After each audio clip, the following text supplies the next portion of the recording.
Welcome to the new episode. I am not wearing these as a stylistic choice. I've been sick for a couple days. I woke up this morning and this eye is swollen completely shut. I look like Quasimodo and I wasn't comfortable being on camera looking like that. So today we're over in the VIC-20 corner of the room and we're going to be talking about the PromQueen EPROM burner for the Commodore VIC-20 computer. Now I had one of these about 20 or 25 years ago and I thought it was neat, and then in about 2007, if you've been around the Commodore community for a long time, you might remember there was a guy named World Lamb who showed up on the scene and started buying all kind of stuff. He was building a huge collection really fast. Well, that's who I sold my PromQueen EPROM burner to. I think that was 2007, maybe 2008. Then I forgot that I sold it, and I was looking for it around 2018, and I couldn't find it anywhere. I ended up doing a search in my email, and then I realized, oh, I sold the thing on eBay. So I started looking for another one. And so, I posted on, 2018? Here's Facebook. 2018, hey, does anybody have a PromQueen for me? And no replies. Try it again in 2023. Like Phil Collins once said, no reply at all. So a couple weeks ago, I think 2 weeks ago, a guy named Bram Brutus, and Bram, if I pronounced your name wrong, I'm super sorry. I don't know how to pronounce it. He posted one in one of the VIC-20 groups for sale, and the moment I saw it, I snapped that thing up faster than you could say Jack Robinson. The box showed up looking like this. All busted up and torn up and already opened, and well, it was open because it was shipped from Europe, so it did have to go through a security clearance to make sure nothing bad was being sent to me. Despite that, I was fortunate when it arrived. I opened it up and everything was in good shape, and it's got so much neat stuff in it. All the original paperwork, this original advertisement for it, which was neat, and the full manual. So I was really happy to see that. It is online. I found it on archive.org, but still, it's nice to have the real thing. Also, there is the actual PromQueen itself, and it's beautiful. I was so excited to open that up and see it. I've been looking for one of these forever, so thank you, Bram, for sending me this. Really appreciate it.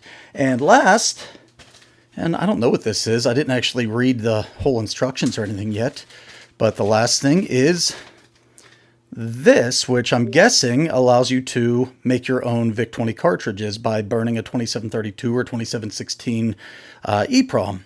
I don't know. Maybe I'm wrong. We'll find out by the end of the video. So anyway, one thing is there is software required to run this. So for this thing to be able to actually do anything useful, you put what's called HexKit software on an EPROM in that socket to get it booted and set up and running.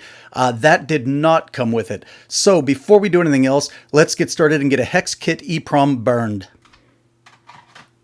And wherever will I find the ROM image for HexKit software? Well, look no further than Zimmers.net. Bo Zimmerman's website has everything you'll ever want for Commodore, so I'll start here. 8-bit files area. I do want firmware. Notice ROM images. That's what I'm looking for. For computers, VIC-20, cartridges, other, and magic. Look at that. HexKit 4K ROM for PromQueen or TacTech EPROM Programmer. Let's download that. Let's look in this drawer of my workbench for a couple things. One is going to be my EPROM bin. That has all kind of various EPROMs and junk like that in it. Also, the UV eraser. We're going to need to burn some EPROMs, so we're going to need to erase some EPROMs. I bought this thing on AliExpress or somewhere. I don't know. I mean, it was like $4, like a million years ago. But it's just a little UV eraser for EPROMs. And there's a TL866. We are going to get out my GQ4X4 EPROM programmer. We'll use that to write HexKit out to a 2732. Okay, let's start hunting in the EPROM bin. We're going to need a bunch of 2732 EPROMs, and I'm pretty sure I have some in here. These are all 2764s.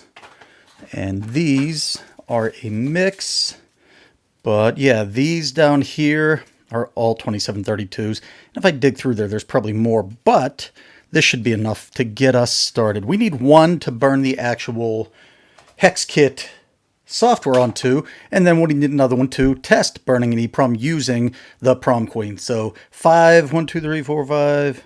Yeah, that should do it. And we'll get the UV eraser in the mix here. Plug it in. And it has this little drawer on it. High quality stuff there, isn't it? Whoops. You have to have the window up because the UV erases through that window, and that's why you have to cover those windows after you're done programming. Is that a 2732? No, that is, yeah, that's 2732 also. Okay, so we got 5 2732s. Close that drawer. This usually takes, I don't know, half an hour or so. Like baking a cake, I guess. There, and turn it on. How do you know it's working? I turned the lights down a little bit, and you can see the little blue light coming shining through there. You don't want to look at ultraviolet light, so don't like open that up and try to stick your eyeballs in there or anything. You'd regret that decision. But you can hear the little timer going. Sounds like a cake timer, and you can see the blue light there. That's how you know they're erasing. So we'll check back with that in about half an hour. All right, timer is expired. These are ready to burn. We got 5 EPROMs there. We need to burn 2 really. 1 for hex kit and 1 just to test out the PromQueen. So this will give us 5 chances to screw up or not. We'll start by burning hex kit using the GQ4X4. So let's get that opened.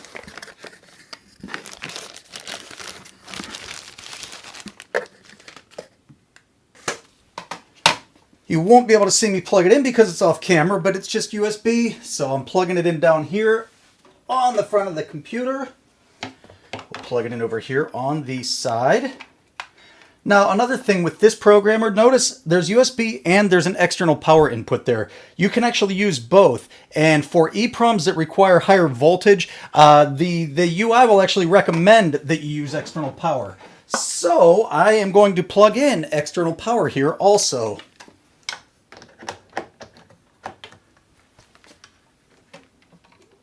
Okay, we're all set. Let's launch the programming software. Hello, there we go. All right, initializing.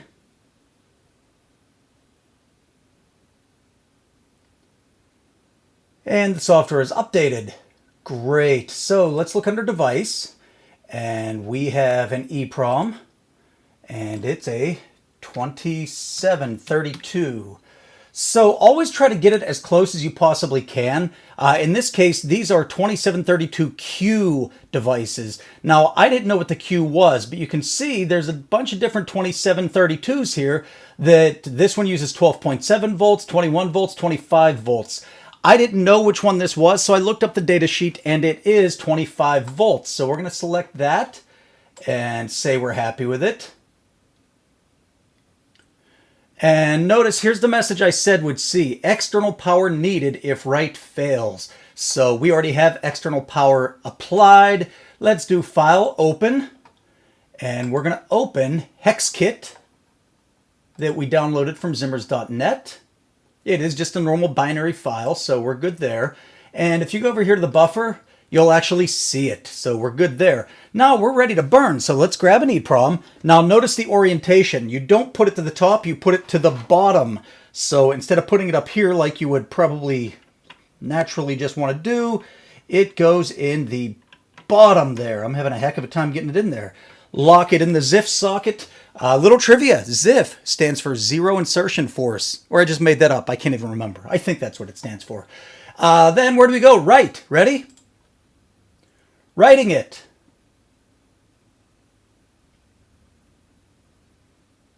It's writing it a second time. I don't actually know why it does that. Verifying it. So that verify, it actually makes sure that what it reads back from the EPROM matches what's in the buffer. So we know that was successful. We've burned HexKit onto a 2732.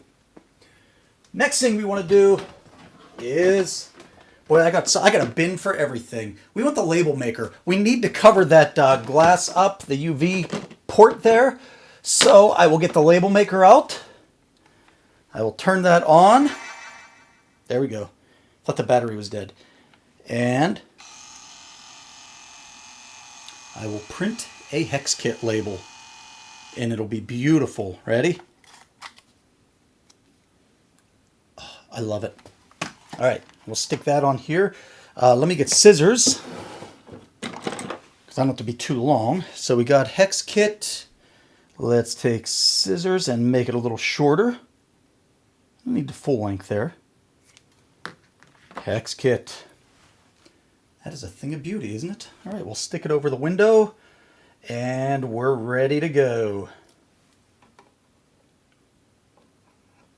Before I take this over to the VIC-20 and actually start burning stuff, I thought we'd do a quick walk through the controls and what things on here do. So I have the PromQueen manual open to page 25 here, which shows you the VIC-20 memory map, which, as far as I'm concerned, it may as well be blueprints to a Minotaur's home. Nothing is more confusing to me than the VIC-20's memory map, and the way things move around, it's the Wild West. Anyway, so let's start down here. Block. 5, 3, 2, 1. So these dip switches. Oh, more trivia. So we went over ZIF. Guess what DIP stands for? Dual Inline Package, I think. Or I made that up.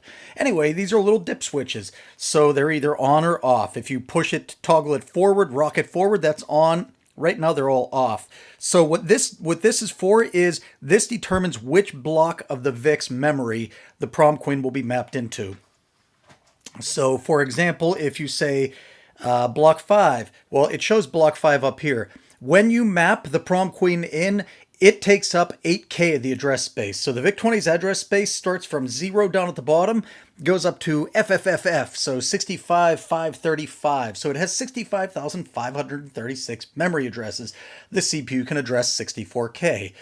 So when you plug the PromQueen in, it's going to eat up 8K of that 64K address space, and it will be in either block 5, block 3, block 2, or block 1. You pick. Now, what does it map in for 8K? Well, this thing has 4K of RAM in it, and the EPROM, it's a 4K EPROM. So you basically, the way it works is you will read something into PQ RAM, PromQueen RAM. There's two 2K RAM chips on here for 4K total.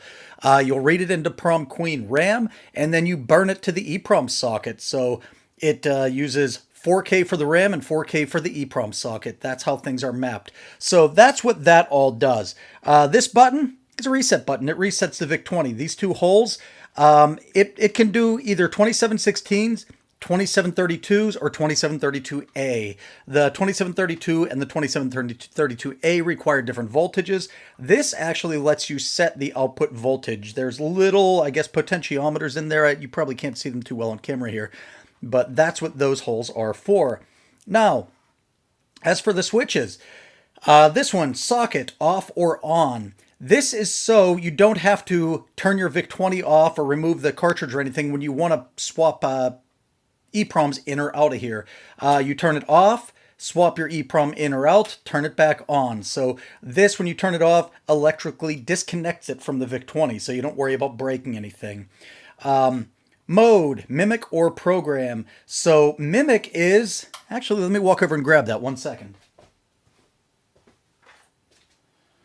I forgot to show you this before. This is another thing that came with it. It's a little cable that you would plug it into the EPROM here, or the EPROM socket here, and you plug the other side into the socket on some live running computer somewhere. So you can actually use this as a development system connected to another computer. So that's pretty neat. So anyway, that's what mimic is if you're using this cable. Prog is program. That's if you're going to be writing to an EPROM. Mode, either burn. When you want to actually burn, you put it on there. Program is there. That is the non-burning mode. I don't know why it's called programming. And this last one, it'll either do a 2K 2716 or a 4K 2732. This, as you would imagine, plugs into the cartridge port on your VIC-20. I'm sure you are all as excited as I am to get started, so let's look at the PromQueen manual and figure out what we want to do in this video as a demonstration. I'm going to turn to the table of contents here, and I will admit that I cheated. I've already looked at this, and I settled on this 1.3.4 Burn Backup Hex Kit. What that will show us how to do is the Hex Kit EPROM we just burned on a more modern PC. This will allow us to make a copy of that using the PromQueen device. So let's turn to page 15 and see what we need to do to get started. And I'll move our PromQueen over so we can go through it. So 1.3.4, to burn your backup HexKit EPROM, follow these steps, blah, blah, blah. The addresses used for this procedure apply only to block 3. So that means, remember, block 3, we'll have to set that down here using the dip switches. Let's get to the steps here. Step A, check that the dip switch is set to block 3. It is not, so I'll do that right now. Block 3 is dip switch 2. It's on. So there we go. All right, set the toggle switches for socket to off. That's on, so it's off now. Prog mimic, prog, it's already on prog.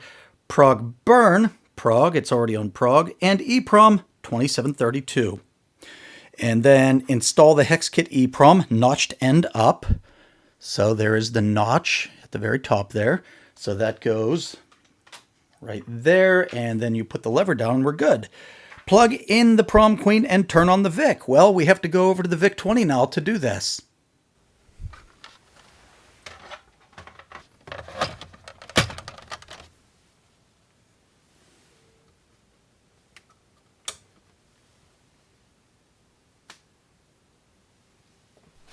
All right, it's on. Next, we need to type sys29039 to launch the software.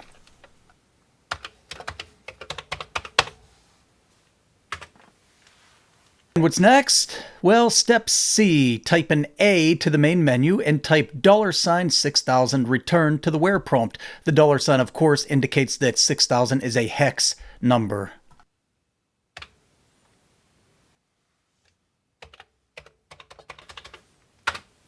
All right, we see memory location hex 6000 there. So what's next? Well, step D, the 15-line display, as on page 6 should appear. Type a T. So T is the transfer code command. We're going to be transferring the code from the HexKit EPROM to the PromQueen cartridge RAM. Okay, so we're at hex 6000 in memory, and we just told the software we want to transfer memory from somewhere to 6000. So let's see where we're transferring from.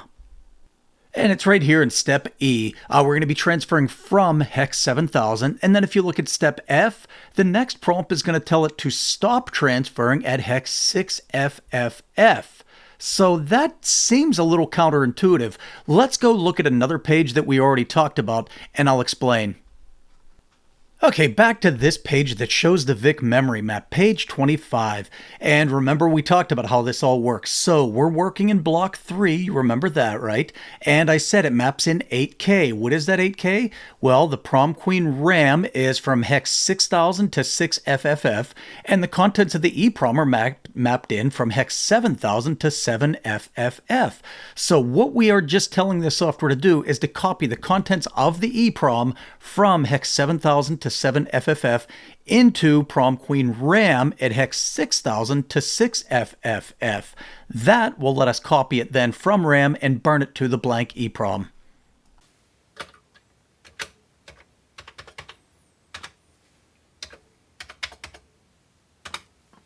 And you can see that whatever was in PromQueen RAM at hex 6000, it has now been overwritten by the contents of the EPROM. Step G reiterates that for us. And step H, this is where we want to put the new blank EPROM in. So we turn off the socket switch, remove the HexKit EPROM, put the blank one in, and then turn the socket switch back on.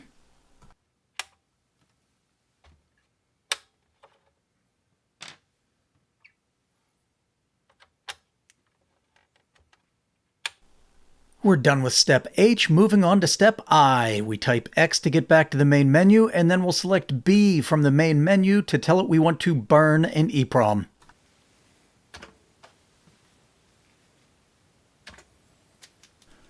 Okay, now remember the EPROM is mapped into VIC memory from hex 7000 to hex 7FFF. So we want to tell it to burn the EPROM from hex 7000. and then 2 hex 7FFF. An awful choice of color and you can barely read it, but it says set switch to burn. It's ready to go. And listen to the cool noise it makes. The manual said that's caused by the DC to DC converter, but when this thing's burning, you know it's burning. So I press return and then it starts burning for us. And a couple things here to mention. We just burned an EPROM using a more modern EPROM burner a little bit ago in this video, and that took what, like a couple seconds. This one you can see is significantly slower. This actually took 4 minutes and 45 seconds to burn an EPROM. I'm not going to make you sit through that whole thing. The other thing though is, listen to it. It sounds so neat while it's burning. Again, it claims that's the DC to DC converter making the noise, but it sounds really neat.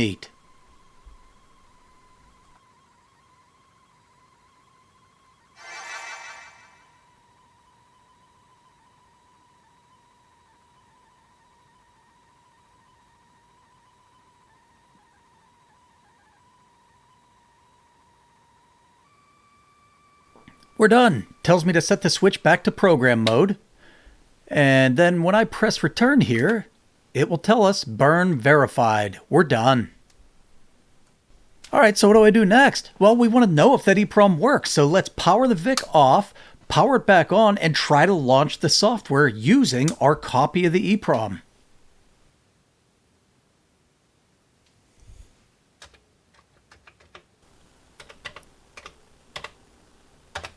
Success! We just made a copy of an EPROM on a 1981 VIC-20 computer. That's everything for this video. I hope you dug it, man. I learned a lot about this as I went through it. Now, one thing we didn't talk about was this little board here. I said at the beginning, I think that's to allow you to burn your own VIC-20 cartridges. I don't know. I didn't come across that. If you're really interested, let me know in the comments. If you liked it, maybe even press like. I think that helps the algorithm, so more than 11 people will see my videos if people actually like and comment and stuff. So anyway, tell your family, tell your friends. Have a great day.